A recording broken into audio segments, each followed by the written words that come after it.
Imágenes de las iglesias quemadas ayer han dado la vuelta al mundo.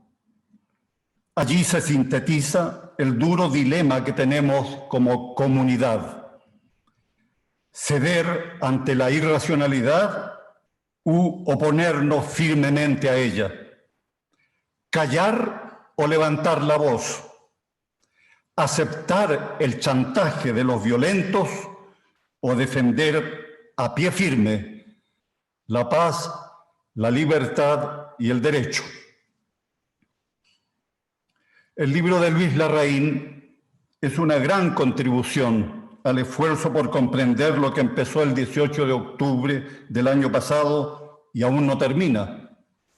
El otro golpe se atreve a navegar en las aguas revueltas de un fenómeno que está en desarrollo y cuyo examen exige incorporar múltiples variables, entre ellas las referidas al sustrato de malestar y descontento que existe en nuestro país, en particular por las expectativas de la clase media emergente que empezaron a chocar con la realidad en los años recientes.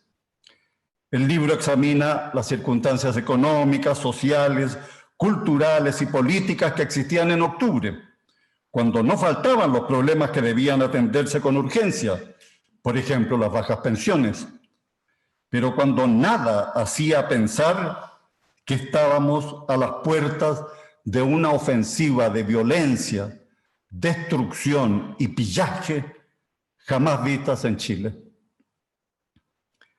Tienen valor didáctico las páginas dedicadas a describir los cambios producidos en la estructura social de nuestro país, por efecto de los logros de los últimos 30 años, en el mejoramiento de las condiciones materiales de existencia de la mayoría de la población. Ese mismo avance, explica el libro, creó nuevas necesidades que los gobiernos se demoraron en percibir. Numerosas familias que salieron de la pobreza no habían consolidado su nueva posición y temían recaer en la precariedad. Por desgracia, la crisis combinada de la violencia y la recesión causada por la pandemia ha hecho realidad esos temores. Larraín desafía la interpretación bien pensante de que en octubre estallaron los anhelos de justicia, lo que fue avalado por académicos que se las arreglaron para esquivar la parte más turbia de lo ocurrido: la barbarie y las motivaciones crudamente políticas que había detrás. La agresión a nuestra convivencia fue mostrada como una catarsis, como un acto de purificación en medio del pecado, o como la vía necesaria para eliminar la desigualdad. Entre quienes se emocionaron con lo que consideraban el despertar del pueblo y justificaron la metodología, hubo no pocas personas que vieron las llamas desde muy lejos, seguros de que no les alcanzarían.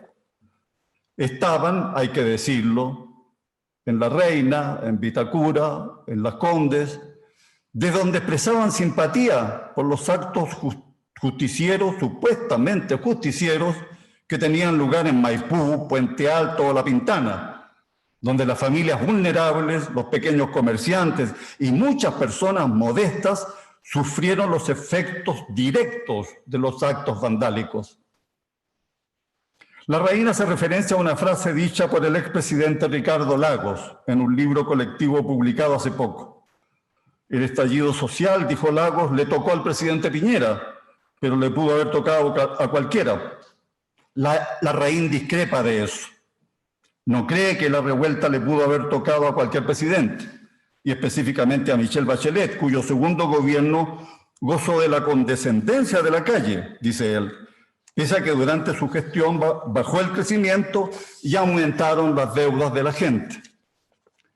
Lo que aquí hubo, sostiene Larraín, fue un intento de evitar que Sebastián Piñera siguiera gobernando, utilizando para ello la violencia política. Allí está el foco de la perspectiva del libro: violencia política contra un gobierno de derecha. sobran las evidencias de que una parte significativa de la oposición actuó según el principio de que contra Piñera todo estaba permitido, lo cual, paradójicamente, contradecía el empeño por mostrar el estallido como expresión espontánea del pueblo.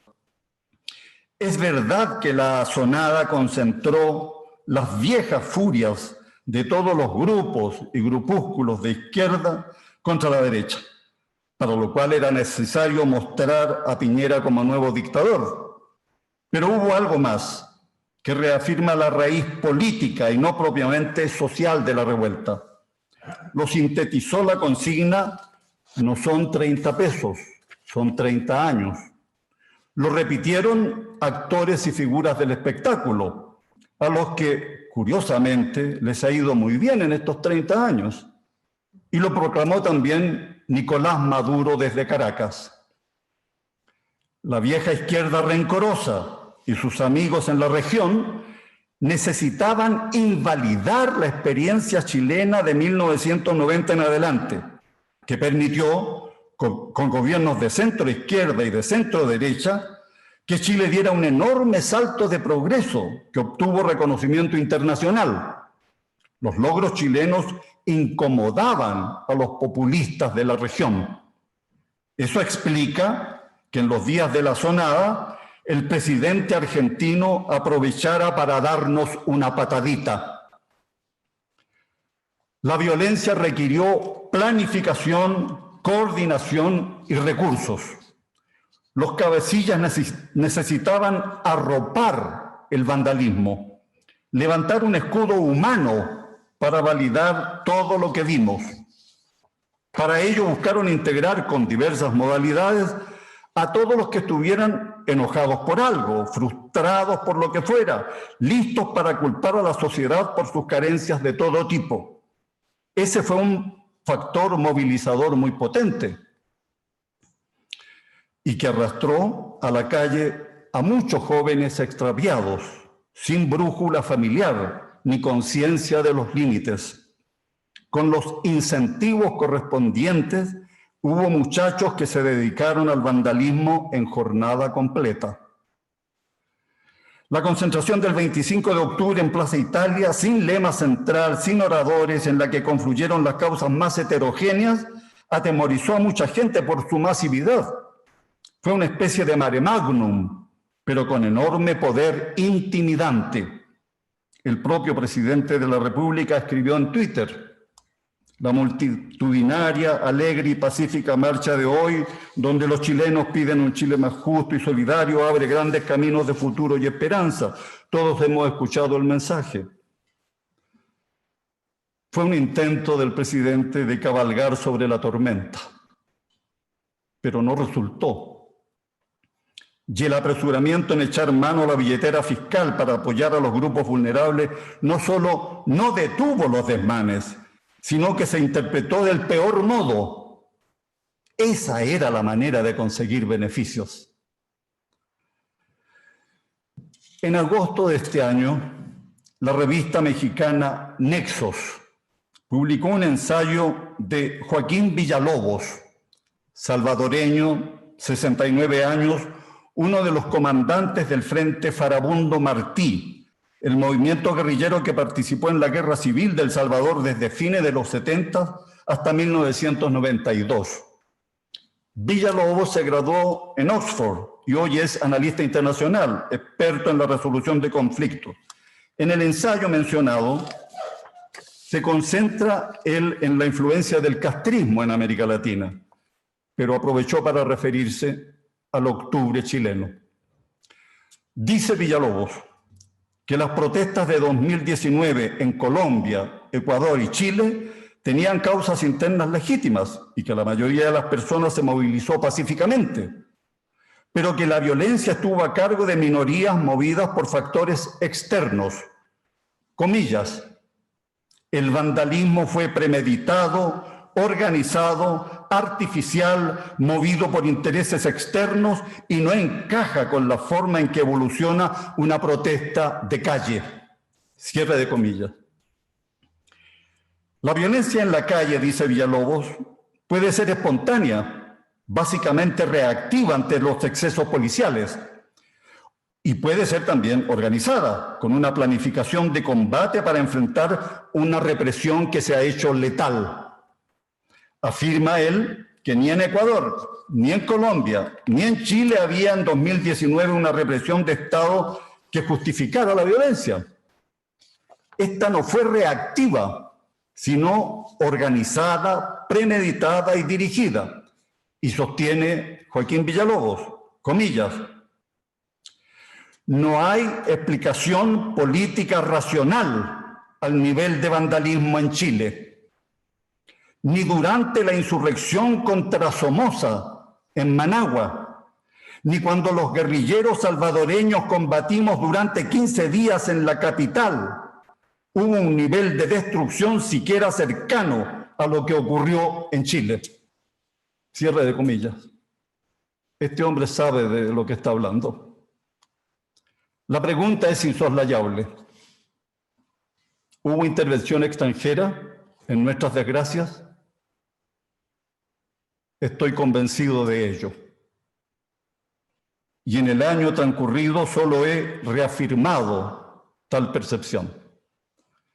Como es sabido, en febrero del año pasado el presidente Piñera viajó a Cúcuta, en la frontera de Colombia y Venezuela, para apoyar a Juan Guaidó.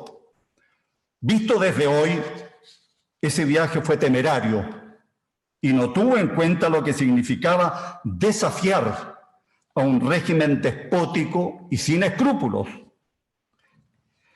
El 16 de octubre del año pasado, solo 2 días antes del llamado estallido social, la Secretaría General de la OEA había advertido, comillas, las actuales corrientes de los sistemas políticos del continente tienen su origen en la estrategia de las dictaduras bolivariana y cubana, que buscan nuevamente reposicionarse, no a través de un proceso de institucionalización y democratización, sino a través de su vieja metodología de exportar polarización y malas prácticas, pero esencialmente financiar, apoyar y promover conflicto político y social.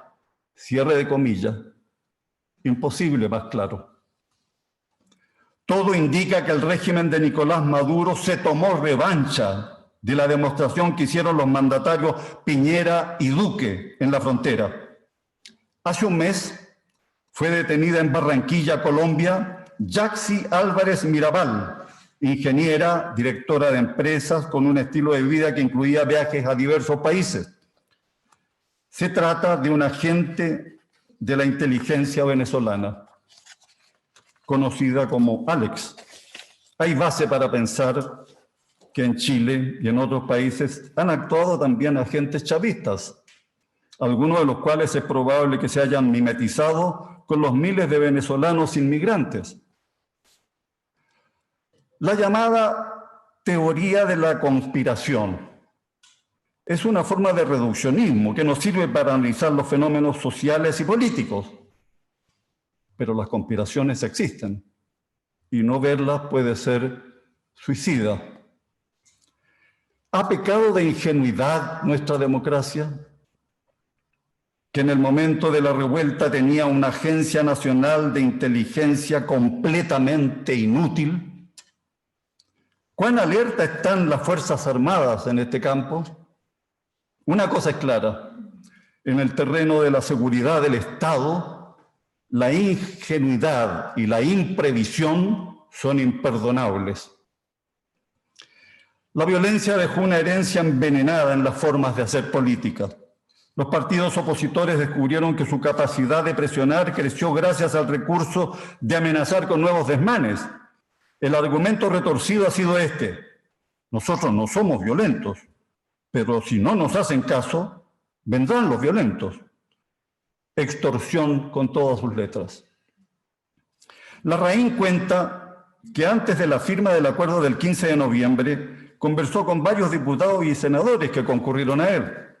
Cuenta del efecto intimidante que tuvo la declaración de tono rupturista, firmada por todos los partidos opositores el 12 de noviembre, que llevó a fijar una negociación con un plazo de 48 horas, para evitar que continuara la violencia. Parecía, dice Larraín, que desde La Moneda se alentaba esta salida, y de hecho el ministro del Interior en esos momentos, Gonzalo Blumel, mantuvo permanente contacto con parlamentarios de gobierno y oposición durante la frenética negociación de esos días. Hasta allí la cita de Larraín.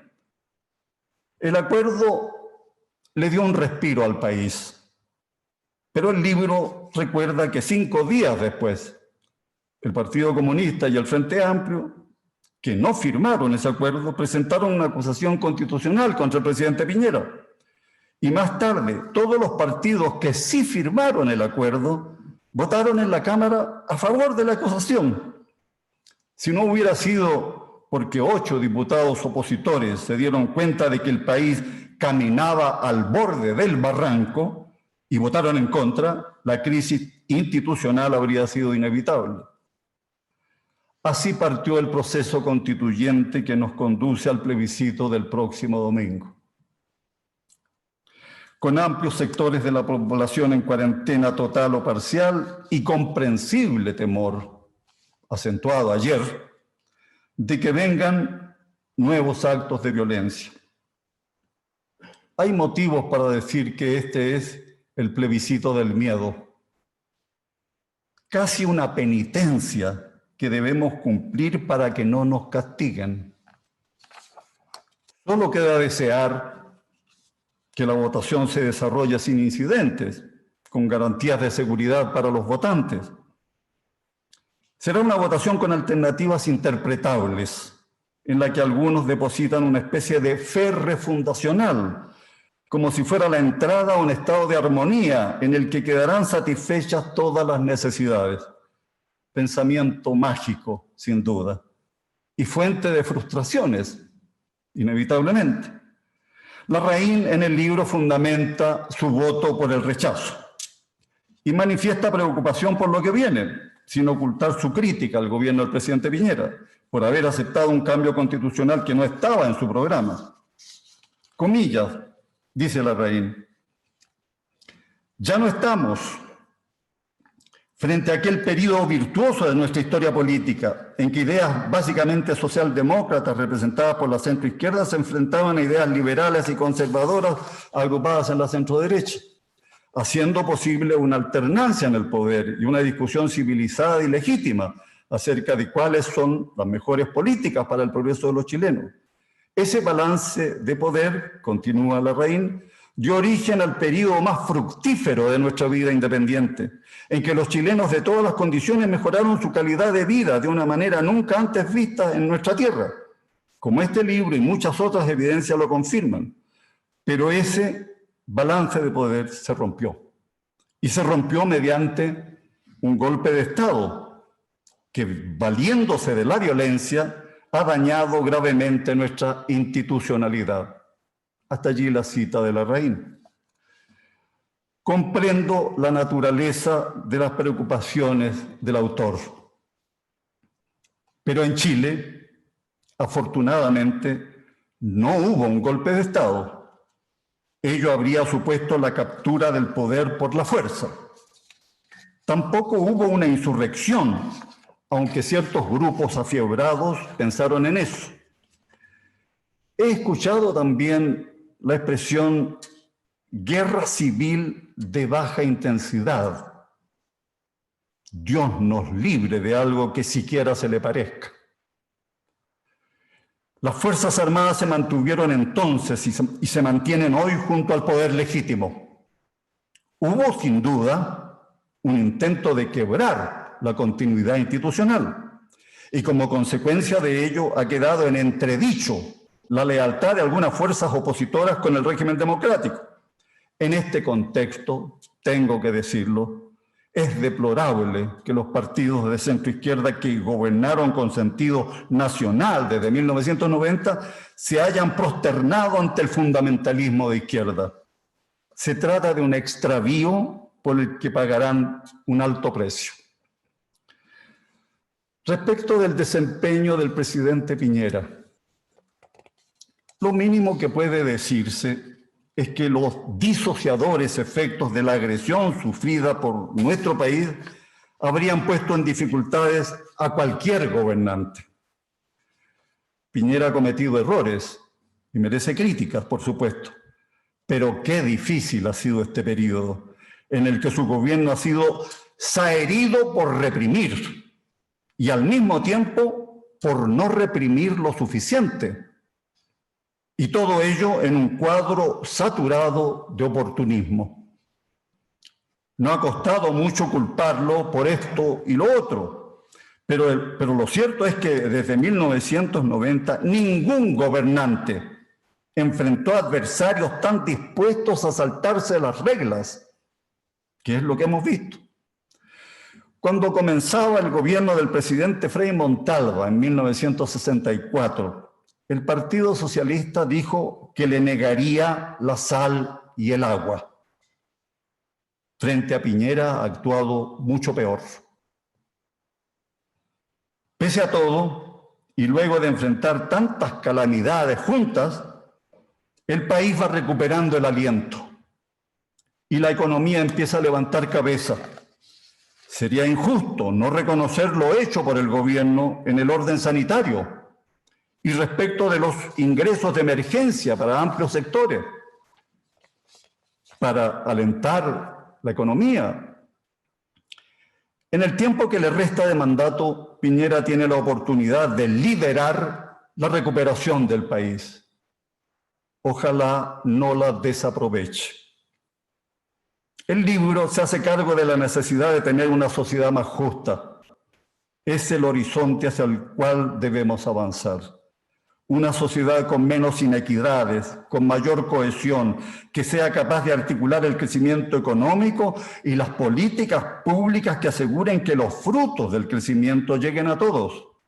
Una sociedad a la vez más próspera y solidaria, que aprenda de lo que hemos hecho bien y de lo que hemos hecho mal. Estamos a solo 6 días del plebiscito. ¿Qué va a quedar de todo esto? No lo sabemos, pero podría quedar poca cosa.